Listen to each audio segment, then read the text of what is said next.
एक समय की बात है, प्रीता अपनी बहू सृष्टि के साथ कानपुर शहर में रहा करती थी।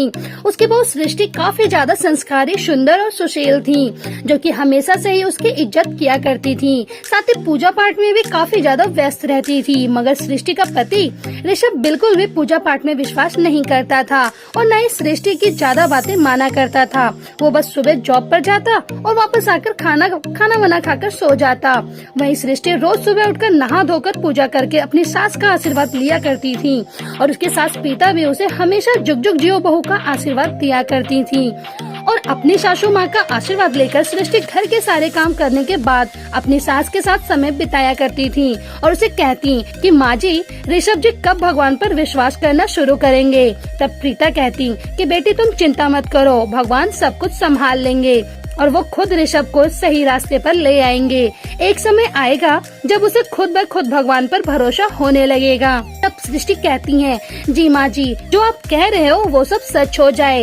एक दिन जब ऋषभ ऑफिस जा रहा था तब रास्ते में उसका एक्सीडेंट हो गया, जिसकी खबर सृष्टि को चली तो वो भागी भागी हॉस्पिटल गई और उसने वहाँ देखा कि ऋषभ को काफी ज्यादा चोटें आई हैं, जिसे देखकर सृष्टि रोने लगी। और ठीक उसी समय वहाँ पर प्रीता भी आ गई, जो सृष्टि को समझाती है कि बेटा सब कुछ ठीक हो जाएगा, तुम रो मत, जाओ और भगवान से प्रार्थना करो कि सब कुछ ठीक हो जाए और मेरा आशीर्वाद तुम्हारे साथ ही है। तब सृष्टि कहती है, जी माँ जी, जब आपका आशीर्वाद साथ है तो ये जल्दी ही ठीक हो जाएंगे।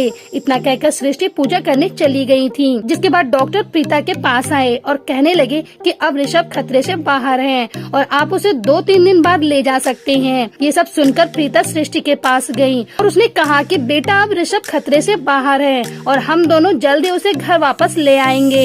ये सब सुनकर सृष्टि काफी खुश हो जाती हैं और कहती हैं, अगर आपका आशीर्वाद और भगवान का साथ नहीं होता तो शायद ऋषभ जी ठीक नहीं हो पाते। ये सारी बातें करने के बाद कुछ दिन ऋषभ हॉस्पिटल में रहे, जिसके बाद प्रीता और सृष्टि उसे घर लेकर आ गए।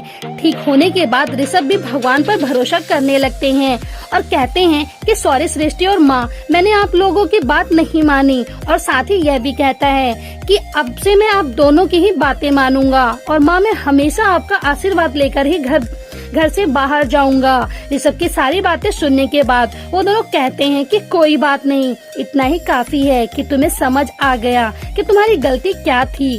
वो कहते हैं ना कि देर आए दुरुस्त आए, तो बस वही समझ लेते हैं। ये सभी बातें होने के बाद सब ठीक हो जाता है और ऋषभ भी सृष्टि की तरह हमेशा अपनी माँ का आशीर्वाद लेकर साथ ही भगवान की पूजा करके घर से बाहर जाने लगते हैं।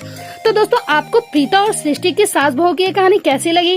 आप हमें कमेंट बॉक्स में कमेंट करके जरूर बताएं। साथ ही ऐसे ही इंटरेस्टिंग स्टोरी सुनने के लिए आप हमारे चैनल को सब्सक्राइब करना बिल्कुल भी ना भूलें।